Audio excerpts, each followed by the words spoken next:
So I've had the bobber 2 years now. I think it's time I did a 2-year review, I guess. It's been really fun making this video, and it's been really interesting actually because I've been going through old footage and stuff, so seeing exactly how far the bobber vlogs come, exactly how far I've come as a creator, and of course the studio here. And you can see all the bits and pieces. These are the standard bits which have actually come off of the bobber. Oh, apart from the rear guard, which used to be there, but now it's back on the bike again. But there's a whole new video about that. It's had a very busy 2 years. I haven't ridden it very far though. I don't do a lot of Ks. But it's had a lot done to it. And more importantly, the bobber vlog has evolved from it.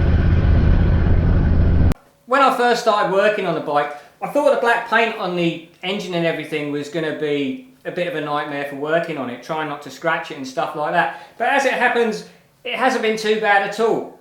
I have had to be a bit careful with it, and I've done quite a bit of work and fiddling about with it, so things have been on and off and stuff like that. So it's done well, and it still looks fairly clean.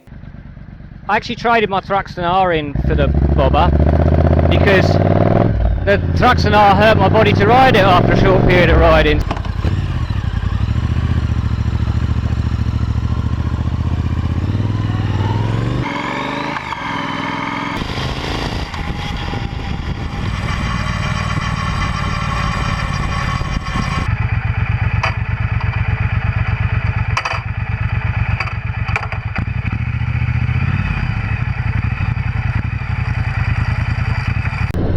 I thought the bobber would be a cheaper alternative, which it actually wasn't, because the brakes on the standard bobber are crap, so I had to buy a new bobber black, which wasn't cheaper. But I couldn't get the colour I wanted either because of all the COVID bollocks going on at the same time as well. So I managed to get an Ironstone X Demo, which actually did work out cheaper, which is pretty cool.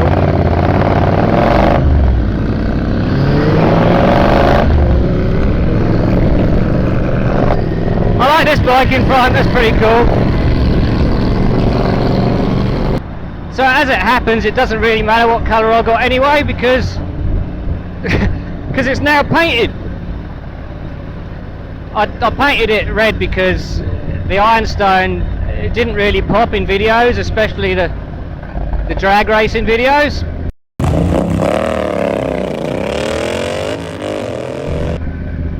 So it does look a whole lot different now. I love it.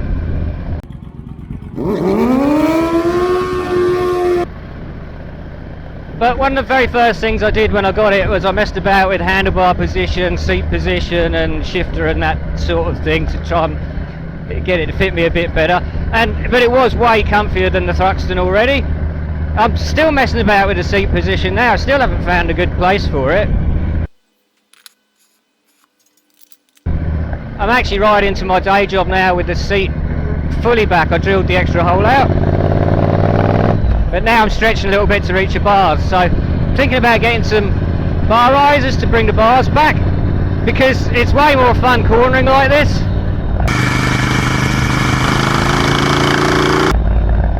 It is a little bit lower, so I can't quite see as well in the traffic.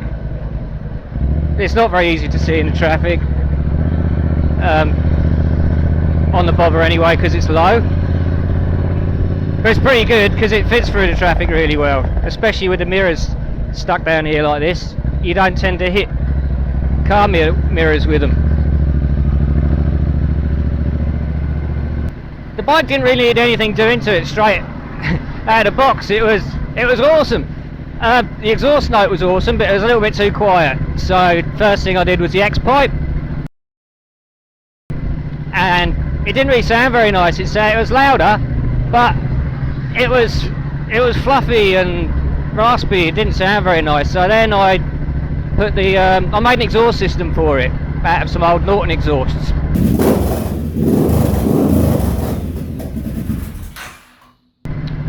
The next pipe might have been a bit raspy because I haven't actually merged the two together.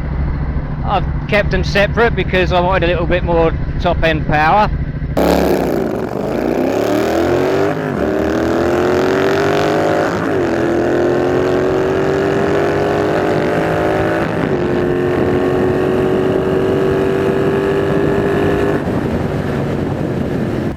Right, what's this? Thank you. You're welcome, bud. Have a good night. Awesome. But yeah, so the exhaust sounded quite good.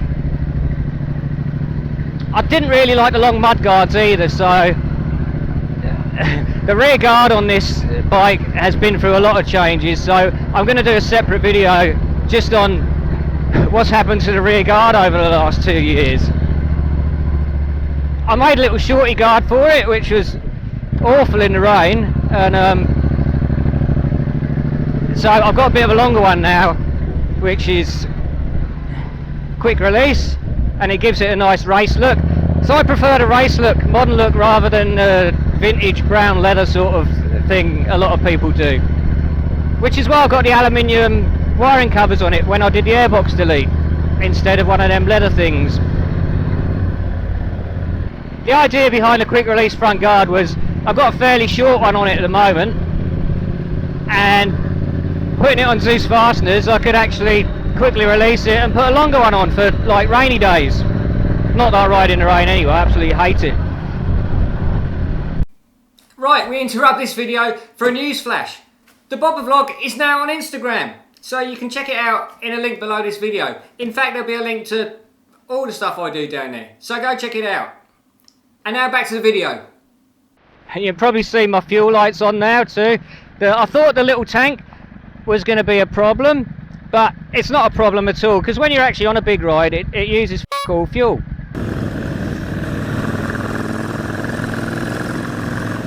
So that's pretty good, and when you're around town there's lots of servos anyway, and it gives you a chance to stop and talk to the people who say what a nice bike.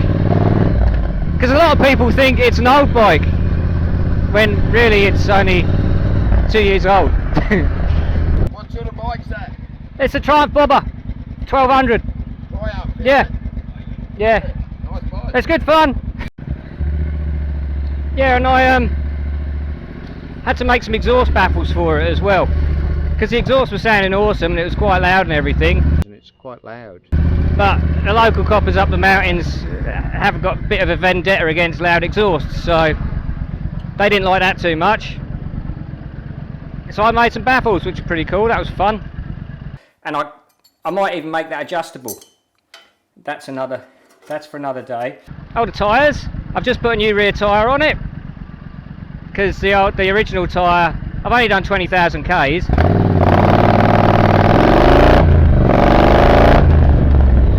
Well, I have done 20,000 Ks. I don't wear tyres out very hard.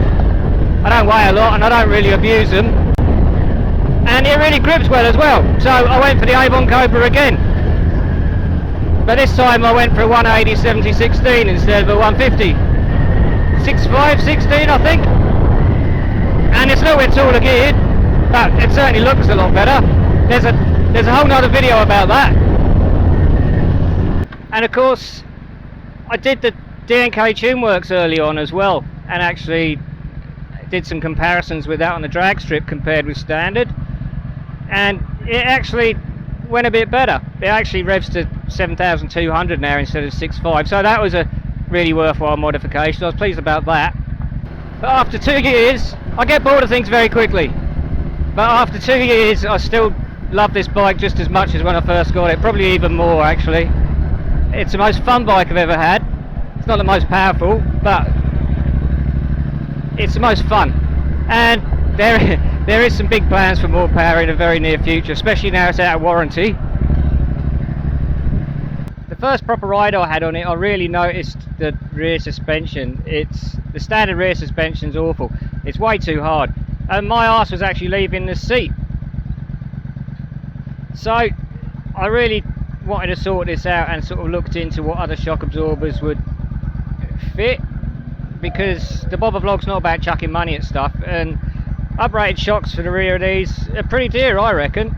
But but I couldn't really find anything suitable, and everything else was also a bit expensive as well. So I went for the Fox shop, and there's a video about that. And I'm glad I did. I went for the Fox shop. Well, I didn't try and adapt something off of another bike, because I thought if I went for the option of the Fox shop, then I could do a review on it so that you guys could actually also see what it was like, and it would help you guys. So that's what happened there.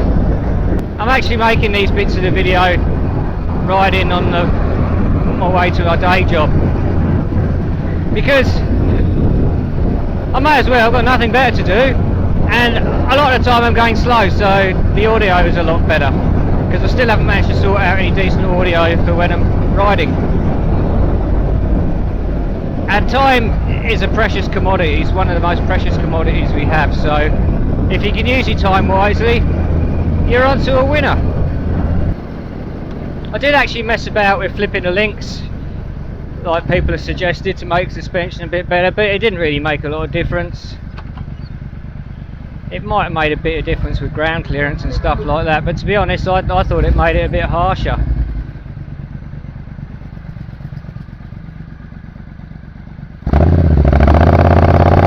The drag racing was a good bit of fun. And messing about with the 42.2 sprocket and stuff like that.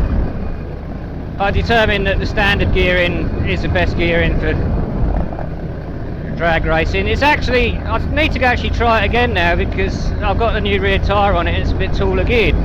So we'll see what difference that makes.